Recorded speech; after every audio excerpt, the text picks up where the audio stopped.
Hey, this is Jared Cochran with Family Church. Welcome to our podcast. Be sure to subscribe so we can get you these messages every single week. Have a great day. Welcome back to the family room. I'm excited to do this because we missed last week. We had some stuff come up, but I am ready to get back in it. Welcome back. Merry Christmas. Merry Christmas. It's all about Jesus. And yes, we have it's kind of hard to see, which is an awesome segue into our announcements. We have our Christmas Eve candlelight service coming up this Sunday, obviously on Christmas Eve. And we have changed it from the nighttime. We now have two services at 9 a.m. and 11 a.m.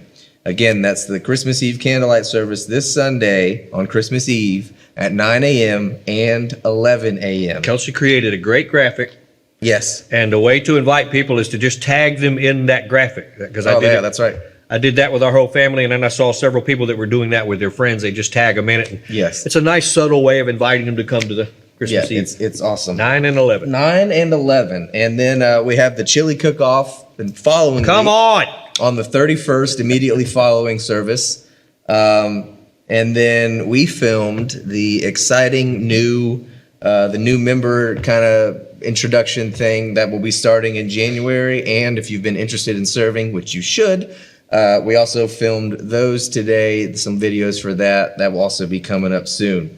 If you're interested in serving and everything like that. We've had a lot of people recently asking us about membership. This church is very strange. We haven't really ever emphasized membership. We just don't. If you're here, we're glad you're here.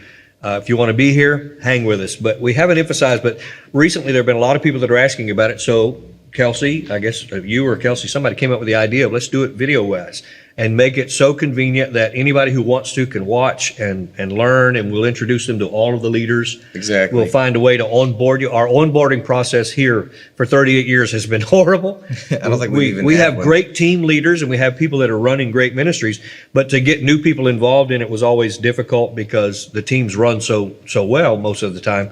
So to get new people in there. So now this is a great idea. It is. I like it. I think it was her idea to do it video-wise.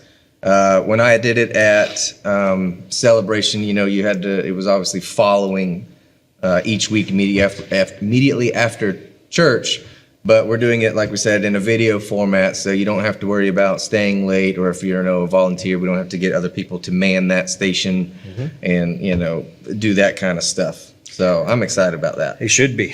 It's time. Y'all guys, where you're watching from, let us know where you're watching from. I see Kathy Brown is watching all the way up in the frozen tundra. Glad to have you guys there. Brandon Cochran, Kelsey Cochran. Brandon Cochran said echo. I don't know if you're telling us there's an echo or if you want us to repeat everything twice. I don't know. Glad to have you with us on Facebook and YouTube. Let us know that you're watching. We're going to recap. This is what we do. We recap the sermon from last Sunday, and last Sunday, Pastor Jared was up to bat, and you talked about WWE, wrestling with Esau. Let me tell you something, brother. It was actually great, too, because that morning somehow came across my feed because it was rainy. I made the joke about, most time when people look for the absolute bare minimum excuse to not come to church, and it was a little rainy that morning. Mm-hmm. So I was fully expecting it to be a little more empty. And then I actually somehow came across my feed of, who was it? I don't remember who it was. Some wrestler, and he was like was like 50-something years old, and he was going back through the thing doing his little whatever on Ric Flair. Ric Flair, that's what it was. Yeah, and he did that, and you were watching him, and then he had a heart attack in the middle. Yeah, in the middle of the ring. He was going at it, and then you see him step back, and he was like checking Rolex his chest, wearing, gold chain wearing. And then he just kind of collapsed in the corner, and they kind of kept going for like 10 minutes before they realized it wasn't part of the act. Bless his heart. So he's that committed for a heart attack on live TV. The easiest thing we can do is at least just skip the church. Rick was big when I was a young guy, man. He was all about it. I see he's doing all right, though. Now he's got a new clothing line out there. There's a lot of people already in the chats. I love it. Welcome, Kathy guys. Jeanette, always from Sandy Ridge, North Carolina. Happy to have you. The echo is fixed now. If somebody's making chili, bring some over to the house. I love chili, especially with cheese. Oh, dude, have you eaten Brandon's chili? No. He just started cooking like 10 minutes ago. Karate gym. What is that? I don't even know what that means. Brandon is making some chili. He's going to make it for the chili cook-off. December the 31st, right after the morning service. Everybody bring your crock pot with chili. We're going to put them in the kitchen, and we're just going to hang out and eat together. But his stew is just amazing. And make sure you carry it safely. We don't want, Kevin from The Office and spilling chili all over the floor. I don't think you've ever seen The Office, so you won't get the reference. I don't. But Sheila it's an Bateman, awesome glad show. to have you. Sheila, hope you're getting better from your surgery, recovering, doing well. Philipcochran, Stone Cold. Stone Cold. I had a Wrestling film with with him today. Esau. Wrestling with Esau. Yes, it Let's was. go.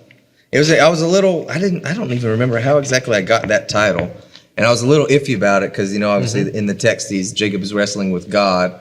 Basically, the premise is it was out of Genesis 32. I gave the whole backstory of Jacob's life. How Isaac, his father, favored Esau, and then he tricked Isaac with the help of his mother, who he was kind of a mama's boy, and he tricks Isaac into giving him the firstborn blessing, and then he has to flee immediately, and then he comes to the place where God is sending him back to his country, tells him to go back, and I gave the story about, going back for your benefit, back for your blessing, and we picked up where, obviously, chapter 32, where Jacob he has sent his entire camp that he has split. Kelsey wants me to apologize for my words. I use Sunday. I will not, except for maybe the. You don't have to say it. We know what you meant. Yeah. Yeah. There were. Not you have to watch the sermon. Yeah, you got to watch it at least like 4 times. But so he hears Esau's coming with 400 men, and he's just got a bunch of goats and livestock and ewes and all that stuff. So he thinks he's a dead man. And then it's kind of crazy, too, because just in the middle of nowhere, Jacob wrestled with the man till daybreak. You said it was random. Well, yeah, when you read it, it's, you look at verse 23, after he sent across the stream, he sent over all his possessions, then he was left alone. And a man wrestled with him till daybreak. It's the biggest, just like, It's one of my favorite stories in the Old Testament. I love all the Old Testament stories. When I was a kid, I loved Sunday school because of the stories. You really pointed out a good point, too, a lot of good points, but this one about how that he split his tribe up into 2 parts. That way they wouldn't all get obliterated at one time. That means that this man knew something bad was coming. Well, he expected something bad was coming. He expected it. And the funny thing is, obviously, when you go ahead to chapter 32, Esau runs to him and embraces him. Esau had already come to peace with Jacob, but Jacob hadn't come to peace with Esau. Jacob told him, when I see you, I'm going to kill you. By the way, Esau told him. Yeah. But that was when they were a while ago. And I meant to bring it up, too. One of the funny reasons why Isaac might not have favored Jacob was Esau got married when he was 40, and Jacob didn't get married until he was 70, 77, somewhere around there, obviously, when he met Leah and Rachel. But yeah, he was fully expecting to be killed, but Esau had already forgiven him and gotten over it. Awesome. I give you kudos. I got to give you great kudos because you used the phrase mama's boy. And I thought, here it comes. I thought there was going to be a little tit for tat between the 2 Cochran boys, but you just went right on with it. So yeah, we've already got the Esau and the older will serve the younger. I was waiting for it. I was like, here it comes. I should have. No, but now I can do it live. But yeah, it was just, it was a fun, I expected it to go a lot longer than it did, as I normally do. But there were some points that I got fired up in. I wrote some things down. Did you? And guys, if y'all had a favorite line or point, I know Tanya likes to put a bunch of lines on there. If you see anything that you remember, throw it in there for us and stir our memory. But one of the things that really stirred me was instead of seeking, we try to steer him. Mm-hmm. We try to manipulate. I mean, you look at it it's like the generational thing. I brought up, the whole seeds are generational. But you look at the entire family line of Jacob, and you start with Abraham, and he was what, 70 when he got the promise, or somewhere around there. 75. Yeah. 75 when he got the promise for Isaac, and they had to wait 20 years, and then Sarah got tired of waiting, and gives him her servant, and then they get crazy old Ishmael first, and then it was 20 years before they actually got the promised son Isaac, and then the same thing happened with Isaac. They had to wait, and then same thing. I mean, Jacob had to, he had to work 14 years for Leah, and then another set of years for Rachel. Right. Yeah. Or I'm sorry, 7 years for Leah, and then 7 years for Rachel. Backwards.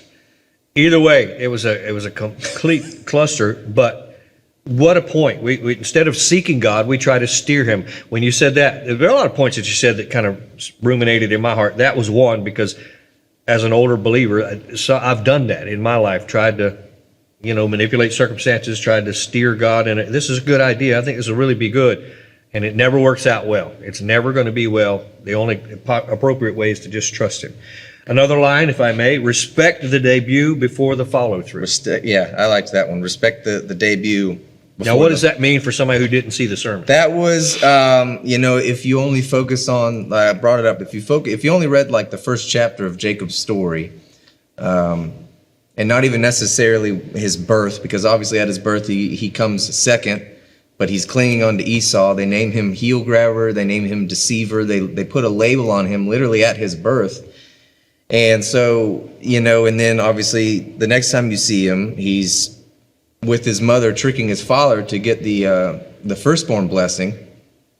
And so if you only look at the beginning of his life, if you only look at the first chapter of his story, you'd miss everything that happens afterward. You'd miss obviously the wrestling with God where he's given a new name. You'd miss where he becomes Israel, which is what the whole nation of Israel identifies with. You would miss all the exceptional things, the redemption, everything that comes out of his life, if you only look at the beginning. And so the respect the debut before the follow through is just that. You can't focus on the beginning of your story. You can't focus on just your past. You can't focus on how you may have been an alcohol addict or a drug addict or a prostitute or any number of things in your past that surely look like a stain, but God uses for the story of your salvation. It's all part of the process.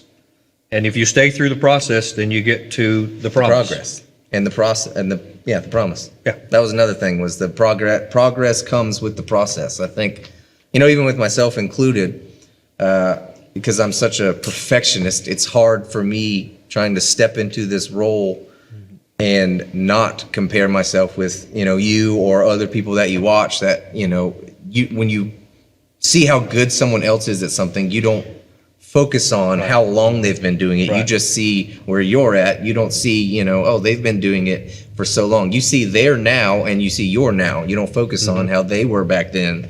Yeah. You're just seeing, you're comparing your right now with their right now, even though they started before you. And so it's just it's easy to compare yourself and get stuck into that cycle of just never feeling like you're doing a good enough job, instead of just focusing on your debut, where God has you right now, where he's placed you at right now. Yeah, I've said it many times.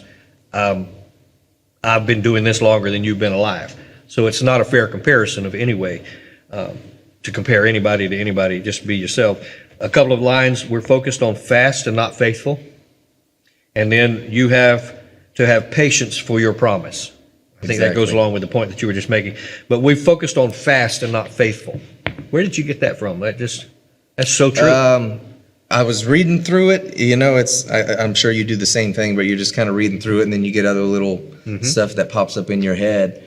And I was really kind of looking for a nice way to transition from where I was to the point of, how Esau gave up his birthright for some beans, as the saying always goes. There you go. Yeah. And so it was, he was so concerned on that immediate satisfaction of how hungry he was that he didn't care about his firstborn blessing that he was supposed to get. He didn't care about the faithfulness. He cared about what was fast. And I think that's even why, I think it's in Hebrews where they said he just didn't care about his birthright. He didn't care about his blessing. All he cared about was the immediate.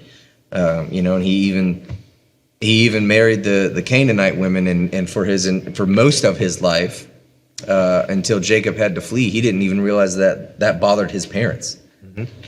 Kelsey created a reel on that. If you haven't seen it, go find it. It is so good, because the then and the now, that we see the now, but God sees the now and the then. He is able to see beyond where you are to see where it is coming. And there is always still a but then. It's always a but. That was a great, great line. There was always a but then. You could be, and the reel was so good. You may be in a situation where you don't know how to pay your mortgage, but God will make a way. You don't, you lost your job or something. You're still a drunk or an alcoholic, but God's going to deliver you. And it was such a great line, the fast and the faithful. God Yeah, is faithful. This society that we're in right now is like an instant gratification. They want everything. We want everything. Well, that's how we get it. So Quick. that's what makes us upset. And we don't think of how prayers are seeds. We don't think of how prayers can be generational, just like that. You got to have the roots before you get the fruits. We're so used to being able to drive up to McDonald's or Chick-fil-A or Burger King or whatever and order a hamburger and have it within less than 2 minutes. Or, you can go to a restaurant and get a whole meal, in less than 20 minutes. We're so used to getting everything fast. I mean, like that. If you don't know something, you can get on YouTube and look it up, and you can learn virtually anything just at the push of a button because of technology. You can learn how to pull an engine out of a car and put one back in, or how to tune and do whatever you want. You can learn how to play a guitar or play drums or play keyboard all on the internet. And then you can also get stuck in the cycle with, not being where you want to get, and then you can go watch a one-handed 5-year-old do it better than you. But that doesn't mean they don't have one hand. I'm just saying they can do it with one hand. That was I'm just saying it's the thing of it's too easy to get focused on our now instead of our then, and so you can get stuck into the mindset of only focusing on the now, the immediate, and the fast instead of God's faithfulness and how He's working in you to work through you to bless somebody else's life. One of the great sermons that I preached that I remember in 41 years was How Long? I believe it was from Psalm 73, where the writer said, Lord, how long? Habakkuk one time said, how long? How long is it going to be? How long will you allow this to continue? How long is it going to be until I see the promise? And you have to learn as you go that it doesn't matter. The length of time, some people waited 25 years for a promise. Some people waited 40 years for a promise. You have to be faithful in that process and just trust. It sounds like such a cliche, but you have to just learn how to trust God and trust Him through it. And when it happens, you'll forget all of the waiting. You'll just receive the blessing, and you'll be happy that they got there. Good thing. What is it when Israel was exiled to Babylon? It was, I can't remember how God did the time frame, but it equaled out 70 years of exile. Mm-hmm. And that was because of the sins, that they had stored up. And then you think of literally the promised land, how they were supposed to get in to the promised land, but since they kept grumbling and complaining, they had to spend a whole generation, a whole 40 years just wandering around the desert and not able to go in it until, that whole generation just died off in the wilderness. And so, it's just that. You have to see the debut and realize that God is faithful in the follow through. And it is a cliche because, when somebody's hurting or you're in some weird moment, you're never wanting to hear, oh, you just need to, right. You need to wait on the Lord and wait on God because obviously you're hurting bad. You want it fixed now. But it's just when you have the peace that comes with the Holy Spirit and the joy and the understanding, you get to the point where it's easier to wait. You can be like David, you can be like Daniel and praying in the lion's den when you're surrounded by evil and things that could kill you. You get to the point where, no matter what, you just trust that God will deliver you out of it. You think of Shadrach, Meshach, and Abednego in the fire, and they told Nebuchadnezzar, God can deliver us, God will deliver us, but if not, hey, we're going to be in heaven. So He's still God. Either way. We will trust Him either way. Instead of focusing on our provider, we focus on our problems. Another reel that Kelsey created from that particular line was, He comes from heaven to earth to save us, and we thank Him by focusing on our problems. That was, instead of focusing on our provider, we focus on our problem. How many in the chat, how many are guilty of that? I'll throw my hand in the air first. Everybody is, especially y'all. It's like every time, just to be, as it's human nature. Mike Todd calls it, we'll be hot, we'll be humble, open, and transparent. And I love that, and I'm going to steal it. Humble, open, and transparent, and everybody wants to come in and act like we have it all together, but it's really, the reality of it is, it's like as soon as just even the smallest thing goes wrong, you're like, oh, this is it. I can't go on. I'm going to die. This is horrible. Who does that remind us of? I can't get through. 90% of the people you know. Yeah, that's just how we react. Because it's horrible. You don't think to wake up every day and thank God that you did wake up and that you can walk if you can walk, you're breathing, you can see if you can see, all the little things that are really just big blessings that somebody else may not have. And we get so focused on just coasting through, the good times, that when the bad times come, we just think it's the end of the world. Yeah. I think one of the greatest lessons that I've learned in my life, one of the greatest lessons, is that God is faithful. Again, it sounds so much like a Christian cliche. God is faithful. He is. The longer you live it, like at my stage and my age, I can look back and I can see the fulfillments of the promises and God being faithful to his promises and keeping his word. And I can testify to the faithfulness of God. He is faithful. It might take a minute. It might take a lifetime, but he is faithful to carry out and fulfill his promises to us. So just hang in there. Hang into the process. I don't know, you might be going through something, but hang in there. The best parts of any sermon are those the listener applies to themselves and make them think. That's what I was just reading. I like the paraphrase. I don't even know where you paraphrase it from, but Kathy's comment, the paraphrase, the thought you crushed my heart with was, God's timing will stand until my pride is shredded. Woo! That'll preach right there. I'm gonna. There was a thought that I can't remember when it popped up in my head.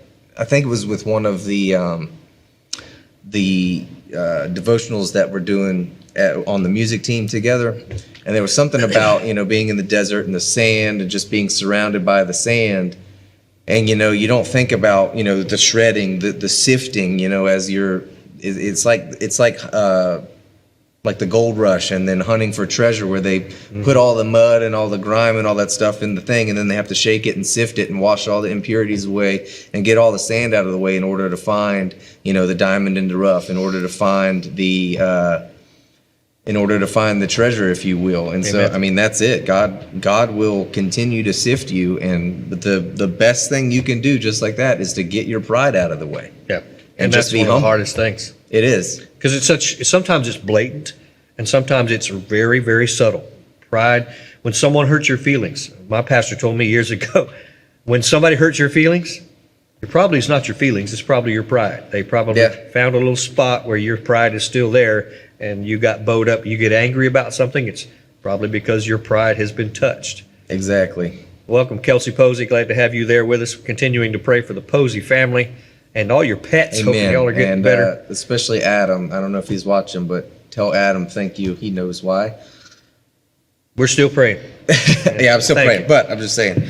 Yeah. And then, another thing that I thought was really interesting was, how, I don't know if you've ever thought of it that way, but when Jacob met Rachel and he didn't use his name, I don't know. To me, it was interesting that the Bible left it out, and he just says, like I said, the ESV said he was a kinsman, and the NIV said just a son of Rebekah. To me, why doesn't the text say, I'm Jacob? And I feel like, he was still haunted by the thing with Esau, and he literally had to go to the land that I believe God told Abraham to never go. I think, was it Mesopotamia or something?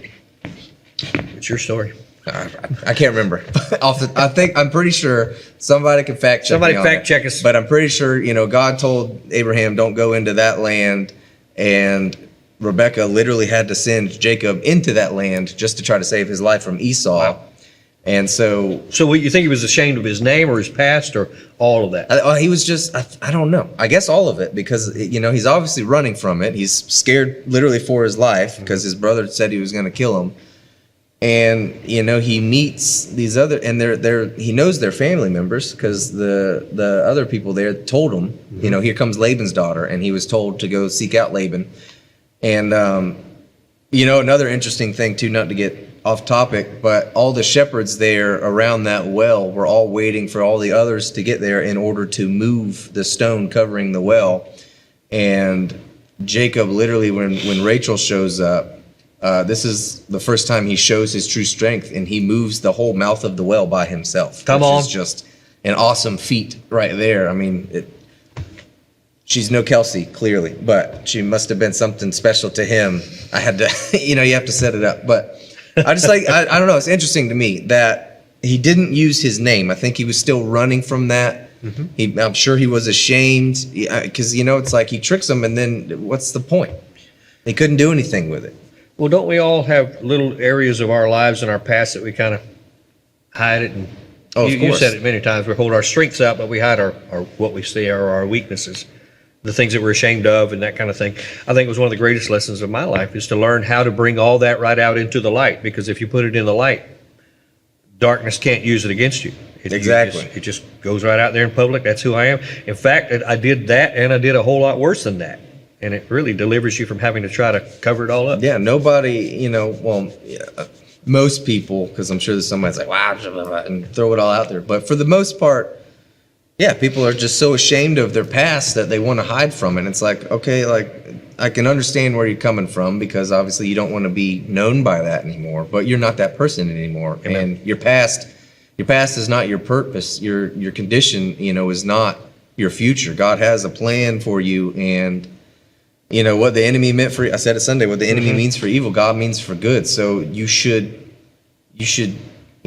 take that. It's part of your testimony, and you can use that to show people, hey, I was a really messed up hunk of junk, but God, stepped in and he pulled me out. And, if he can do it for me, he can do it for you. If he did it then, he can do it again. I think people need to hear that a lot more often. If he did it for me, he can do it for you. If he did it then, he can do it again. I'm not telling you. Say that again. But it's true. They need to hear that because it happens constantly. Kelsey, so very thankful for you guys. Kelsey, listen, you don't have to tell Jared and I thank you right here in front of everybody, but we appreciate it. Thank you so much. I thought the beginning of the story is just the beginning, and the rest of the story is still being written. Exactly.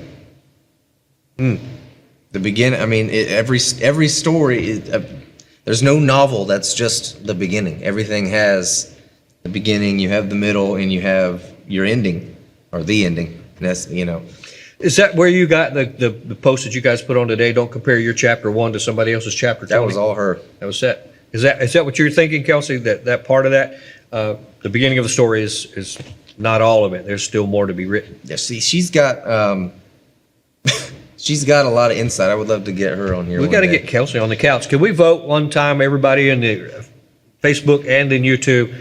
Hashtag Kelsey. Hashtag, let's get her on the couch. You really have as much insight as we do. I don't know why you're... And this is such a nice platform to do it as. But yeah, just your story is obviously, if you're on this side of the ground, your story is literally still being written. And whether you die first and go to heaven, or Jesus comes back and you hear the trumpets and you get sucked up into the clouds, that will be the ending of your story, is that you'll be with, if you're a Christian, you'll be with him in glory in heaven. And there will be no more guilt, no more shame, no more lies, no more pain. I didn't mean for that to rhyme, but it worked out. Only in America. Yeah. But, heaven's just going to be, obviously, it's going to be awesome. It's going to be amazing. We don't have to worry about anything anymore, and we'll be with our Creator in just perfect harmony. And so that's just it. You can't look at just the now of your story. I don't know what's going in the comments. But yeah, you can't just look at the beginning, because there always is, there's that but then. And, that's just, it's like the labels that people throw at you. You can't just look at. You did a lot of talk about labels. You're talking a lot about labels lately, which is good. People need to hear that kind of stuff. So I had several things that I can just kind of drop in here, and then I'm going to get out of the way and hush. People loved the way that you approached the altar call and gave everyone the opportunity to pray in repentance. So yeah, I plan on doing that every time. People now, went nuts about that. I y'all let me know, but I know that people that were around me and behind me were like, "Oh, this is good." And then in comments later on the sermon, people were like Carla Kelly threw out there and said, "Man, I loved how he handled altar call and did that." That is so cool. I think it's important. We don't, not necessarily us, but just I think a lot of places, they don't put enough on that invitation to Jesus, that invitation to salvation. And, we come to altar call a lot of the times, and it's easy just to be like, oh, if you're dealing with this, come on up. But, too often we don't think to invite people to take a look at their eternal destination and look at the state of their soul. And so I thought it was important. I wanted to make a point about it to do it. And then I really wanted to make sure I read that passage out of Corinthians about the new creation, and I got super fired up at that. But yeah, I really I think it's important. I want to do it from now on out at the end of every sermon. That's the main business. Yeah. People laugh about Joel Osteen, but Joel Osteen, as I recall, does that every single time. Elevation I could be does it, wrong, and they but- get the same thing. You know, you get you're just thinking to saying Yeah. a prayer, but you don't. You know, yeah, some people it might just be reciting it with the crowd, but even if it's just one person, Right. whether it's one person online or after the fact doing it with you, you know, on the archived video, even if it's just one person off of that thing, that's Absolutely. awesome to me. That's everything. One person that won't have to live in hell. So keep it up. That's a good thing. People got all excited about that. Great comment. Sheila, we are praying for you to get back on your feet. John Klutz praying for you to get back on your feet and everything to clear up and all that kind of things. For me, as a shepherd of the house and as a proud dad, there was a moment when you recited Psalms 23. Walking through the valley of the Yeah, shadow. I'll walk through the valley of the shadow of death. I don't And even think that's in here. the decibel level went up, up, up, up, up, up, up, and you shouted it out, and the crowd got behind you in that. That is a flash of something. And then at the end, when you were finishing the last 5 minutes, somebody help me, but that last 5 minutes of that sermon, that's I what you said told to me you when I stepped afterwards, down. if you would you need to let that guy out more often. Let that be you, but let that guy out more often, because you were just in the moment and you could see the anointing of God stirring in you, and you got passionate about it and you just let it fly. That's going to be something to watch. So Yeah, that's the point I want to get to. But you know, I'm still dealing This with is the your label. fifth sermon. It's on the labels on myself. yeah, I can see you sometimes working some things out. Up here, I'm your dad. I watched you from the front row, and I can see you working some things out. But it's exciting to see the changes and how that is growing and nurturing and developing. I've said to you privately, and I'll say this publicly, you are already light years ahead of where I was when I started. Already, after 5 or 6 sermons, you just are already on a different level. It's going to be fun to watch how that develops and germinates. Y'all back me up on this. You've even got people that are critics of critics of mine that comment on your sermons. Like, he walks on water, and I'm like, hello. No, that's not the case. No. They're very complimentary. I'm saying they're very complimentary saying. of the not you, but the anointing that's on your life and how you let God use you. It's pretty powerful. So keep it up. It's Jerry is right. It's because you are very humble. And that is more important than anything. Nobody wants to see some prideful, blowhard windbag get up and do that. But in you, we can see it's genuine. Just keep it up. Well, that's I don't know if I've said it on the. Oh no, I said it that one meeting with the music team, which was funny. But yeah, no, you know, coming up in the children's church with me and Brittany on the drums, I won't name them, but there was anytime I got a compliment, it was always immediately followed by, you know, oh, don't tell him that. Don't make his head get big. He'll get a big head and he'll have a lot of pride. And so that just made me think that compliments were terrible. Now I'm super awkward with compliments, and you know, I'm sure that's a giant character flaw. But I just, you know, at this point in my life, or actually my entire life, I absolutely hate cockiness. I hate ego, arrogance. And I don't say that out of, you know, false humility to try to sound like I'm trying to prop myself up. I cannot stand people that are arrogant. It's just, there's a difference between confidence and then arrogance. And arrogance is just, you're making a you-know-what of yourself. But I just can't stand it. And so I can't be anybody but me, and I'm not going to act like I'm a perfect person. I'm definitely not. You know, I can be mean. Kelsey can attest to that. Grumpy. I can definitely be grumpy, but you know, I'm working it out, and I'm trying to get through some things and get to where, you know, I'd like to be. And that's just like the thing with the sermon, you know, it's with any sermon, it hits you before it goes out to them. And so, you know, as we're up here speaking God's word to you as a congregation, or, you know, you on YouTube or wherever you're watching this from, it always hits our lives first and touches us before we bring it to you. And so, you know, it's always something we have to deal with first. And just like that, it's easy for me to look at my now and compare myself to, you know, you that's been doing it for 40 years and I've done 5. You know, I made the joke on the first time I preached about how, they say your first 200 200 sermons. Hermans. Can't even talk. That's the thing. I got to slow down, which is great with those stinking videos we had to film today. And Kelsey, she talked about it. She got shocked several times. Blooper reel. We want to see it. Oh, I'm sure there will be a blooper reel off of those videos unless I erase them. But no, it's easy for me to, I don't look at it as, I'm only on my 5th one. I look at it as, this is where I would like to be in my comfort level, and I'd like to be at this point. And it's, I'm still obviously dealing with my own things with that of, I'm looking at my now instead of the then. And then I'm sure when I get to some point in the future, I'll be able to look back at this and look at how stupid I was for worrying about it too much instead of just it's a process. Jerry's right. It's a process. You grow, you learn, you grow, you learn. But as a guy that's been doing it for a long time, I can see a lot of your then already. I can see it now. It's really exciting to watch and to watch that development take place in you. I was talking to Beata this afternoon, one of our oldest friends, German lady, and we were talking about you, and she's been ill. She hadn't been in church for a while, and she said, wait, Jared is preaching? And we were like, yeah, where you been? She hadn't been here for like 2 or 3 months. And she said, well, he doesn't like to talk. And we were like, well, apparently he's learned how to talk now. Yeah. Now you can't shut me up. Adam, you can tell when someone is humbled by their calling. That's a fact, brother. You can tell it. We can all tell it. I mean, you can see it. When you see a person that is truly humble in their walk. My dad was like that. When you see somebody that's truly humble in their walk, it's a beautiful thing, and it's amazing how pride can come in and just destroy everything. So we've got all eyes on what God's doing in your life. We'll be all. To me, it's just weird because I had zero expectations of leaving my line work career.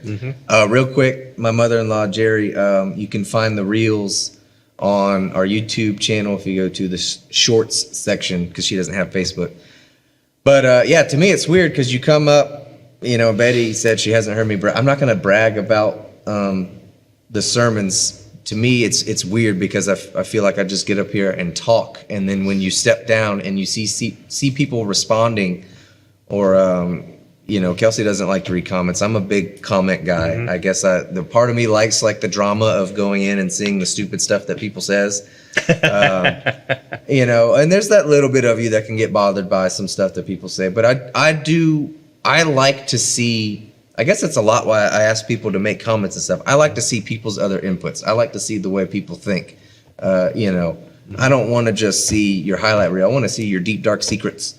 And I like to see, what you get out of the sermon. Like the paraphrase that I think Kathy commented a few minutes ago. That's awesome to me. I like to see the way that God has used my mouthpiece to say something to someone that I didn't even say, but that's the way that they heard it. To me, that's amazing.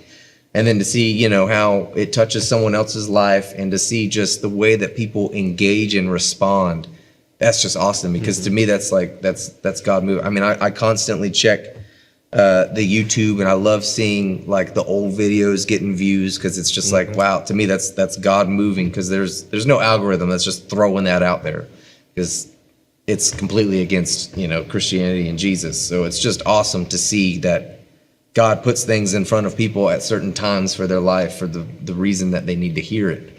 And I like to see how people get touched by that. Not necessarily from me, but just from other people. It's the main business. And the work that we're doing right now, we've got such a wonderful team of people. And I'll say it, I'm the older guy. I'll reach the older, a different crowd, but you're reaching a younger, you're going to reach thousands of people they would never listen to me, but they will listen to you. And you just have a way of communicating that with them. I tell Kathy, during the sermon, I hear things, but when I go back and I listen to it again and again and again, you have so many like one-liner things that just drop out. It's just like nuggets of wisdom that hit you that are so insightful.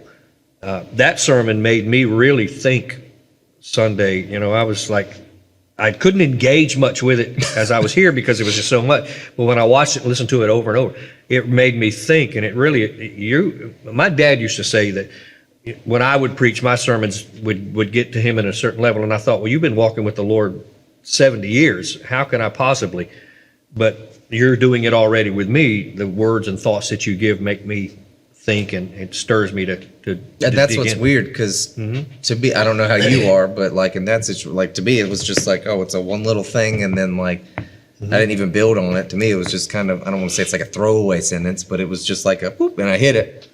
And yeah, I would like to get to the point to, expound on things a little bit more and slow down and take my time instead You of will. You will. Merry focusing too Christmas, much. Kathy. But yes, Merry Christmas. So you're saying Merry Christmas, Yeah, y'all? I'm excited. Jesus is the reason for the season. It's not about Santa Claus. We'll just throw that out there for the naysayers that get mad at Christians, celebrating something that literally has Christ in the title. Also, question: are we going to live stream our?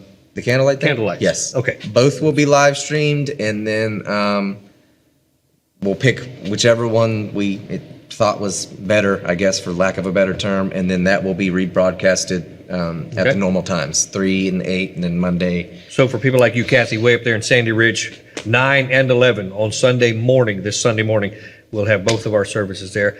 A good friend of mine is coming in from Tampa. Lori Finger is coming up from Tampa to be here with her mom, Susan, and their whole family. So we're looking forward. It's going to be a couple of good services. It'll be a good thing. Again, Sunday, 9, 11, 3 p.m., 8 p.m., 9, 11 in the house, 3 p.m., 8 p.m. online. And then you can, if you want to, I'm sure I'll upload it just for grins and giggles.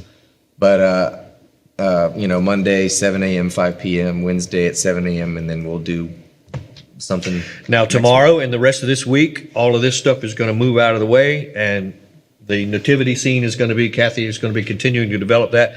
If you guys haven't seen this, you got to see it. You'll It's have to just come. Oh, beautiful. It's just Don't look beautiful. now. The way that she's prepared it, and it's going to be even better by Sunday. And when you bring your family, as I think I'm right on this, after the service, quickly, we're going to give opportunities for some photos. This will be actually the photo booth here. So you can step up on stage, take a shot, and then go on with your family for the rest of the day. So I'm excited. I always love it. And if you've never been, it's absolutely beautiful. They're only about an hour long.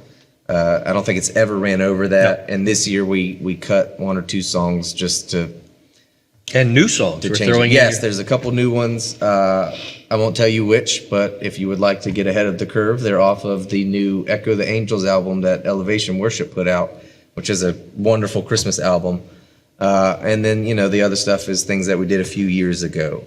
We're not doing, Sinatra, I'll Be Home for Christmas or anything. We're actually, praising and worshiping Jesus as it should be. And if you don't get that, that's just an inside joke. You had to be here. A joke for me and him. But yeah, the whole thing is about Jesus. It's about the birth of our wonderful Savior.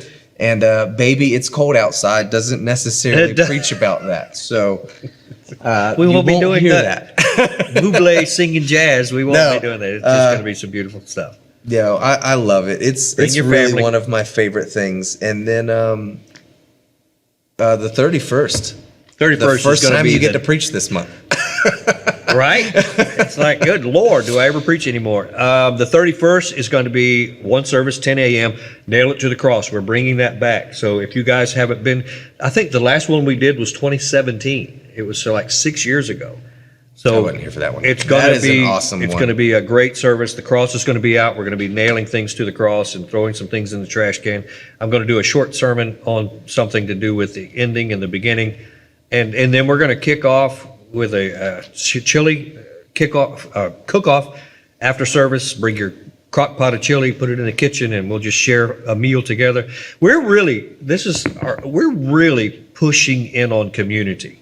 Yeah. And I think 2024 is going to be so much more of that. I know Kelsey has a full calendar of events planned. Yes, and definitely, I don't know. I'm sure we'll do other movie things like we did with the classic Christmas thing. If you missed that, it was a lot of fun. It was a lot of fun. We had a bunch of popcorn and, serve yourself hot chocolate. It was delicious. We watched, and we did watch the classic. We watched the Rankin and Bass, Rudolph. Frosty. I had Frosty, the original Grinch. Frosty, and then we watched the original Grinch. Just I laid fun on the classic floor thing, and sang with Riley. Yeah, we could hear you. It was Rudolph fun. the Red-Nosed. We just sang It was line fun. for line all it was together. Super wholesome, and it was I precious. love that. Just the things we're building with community and stuff lately, and Kelsey's great with planning those kinds of things. She's got a whole There calendar will be planned a out this bunch. year, so y'all jump in. Make this a year. Plug in. Get in. I know you guys who are watching with us, you're here with us all the time. We want to try to get everybody else caught up in the community of it all. Brandon Cochran, you will not be playing Baby Jesus.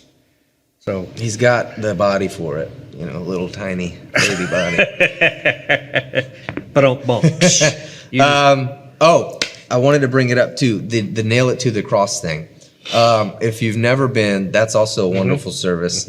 And obviously we haven't, or us, you, whatever, haven't done it in a few years. If you're not sure, how would you describe that? That service? Yeah. It's a great way to clear the slate. We take a piece of paper when you come in. We're creating a piece of paper that says Nail It to the Cross 2024. You get it, you take it to your seat, and during the sermon, you're writing down things, prayer requests that you want to nail to the cross. And when we come to the altar call, we'll give a special time where everybody comes up, you get a thumbtack, you can just nail it to the cross. And it's just powerful. It's It like really is. a good way to let some stuff go. We have a trash can up here, and you write down things that you want to leave in the trash, like bitterness, hate, anger, rage, whatever, failures, whatever. We're going to throw it in the trash. We should scrap that and just nail it all to the cross. Okay. Because that's what it was for Jesus. We can do it. Let's do it. He bore our sins. He who had no It's sin became always sin. precious. And then some people, they take the request and put it certain places on the cross. Mm-hmm. They at his feet. I wanted to nail this down where his feet were, so it's at his feet, or at his heart, because it's touches my heart, so I want it to touch his heart. It's just one of those services that we started doing in 2005. Yeah, it was great. And actually, if you want to get an idea kind of what it is, and I don't want to give the movie away, but if you haven't seen Church People, really good Christian movie. Oh yeah, that's right. And yeah. it made me bawl my eyes out at the end, especially with the ending. what happens at the end. If you haven't seen it, it's on Amazon Prime. I think you can rent it for like $2 or $3. I don't know, cheaper than a Happy Meal now. We should put a link out so they can find it. Yeah, Because that last closing scene was I cried myself. Yeah, Like, it's a really, really good movie. And in order to just kind of prepare you for that service, I would implore you. It would behoove you to watch. You like that? It would behoove you to watch Church People. I'll see if Kelsey can link it on our Facebook or something after this or whatever. It's on Amazon Prime. Church People, really, really good Christian movie. Great message, phenomenal ending, and yeah, it'll go right in with our Nail It to the Cross service. Amen. Adam's right. Nailed to the Cross is one of the best Sundays ever. It really, don't miss it. The 31st, that's when it's going to be, the 31st. Even Brandon loves Nail It to the Cross. We're going to give you a larger sheet of paper. It's going to be good. We got a 100-page notebook for the people All who right, had so a horrible Sunday, year. coming up Sunday, 2 services, 9 and 11. It is Christmas Eve. That way we can spend the evenings with Come our early. family. Come early. I would say so. Come a little early. That stuff is that service is always packed. And when Kelsey shares the graphic Yeah. to invite people, once again, share it. And if you would like to, anyone that you want to invite, just tag them on it. Yeah. On your Facebook page, tag every one of them, and then they will see it. And man, who knows? They might accept the invitation and come to church, and their life could be forever changed. You just don't know. You never know. And I've said it before, according to whatever studies, and I'm not just pulling that out of thin air, but they do say with as weird as the trend is with people not going to church and stopping coming to church, a lot of people will come back. They just want to be invited. They need to be invited. And so, just like that, just share the graphic, tag them on It's it. easy. We make it as easy as possible for you. Exactly. To And invite all you got to somebody. do is just invite somebody. And like that, again, Sunday morning, 9 and 11. And I would suggest coming early because it's it always gets packed. The Right building on. is always full. Always good. I love this time of the year. Don't wear, there is live fire in the building with the candles. I would not suggest wearing a polyester suit or a lot of hairspray. Not a whole lot of hairspray.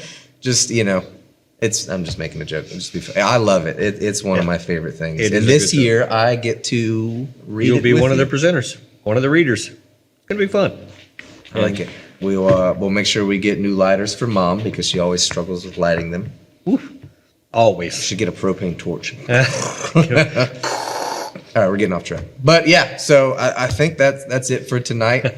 Again, Sunday morning, 9 and 11 for the candlelight service. We've got the chili cook-off. The next week, following the Nail It to the Cross service on the 31st. And if you're interested in serving and wanting to get involved, you can go on our Connect page on our website. And we just filmed some new videos to go along with all that kind of stuff coming up in January.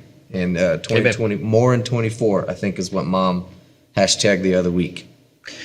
And Kathy, we will receive your envelope and nail it to the cross for you. Absolutely. If any of you are watching at a distance and would like to do that, maybe we can put our address on here. You can mail it to the church and we'll put it on the cross for you. Yeah, that's a really good idea. That's a great idea. We have so many thousands of people that watch online, so maybe we could reach out to them and let them do that. Also, just quickly, the end of the year is coming quickly, and somebody asked me about this today.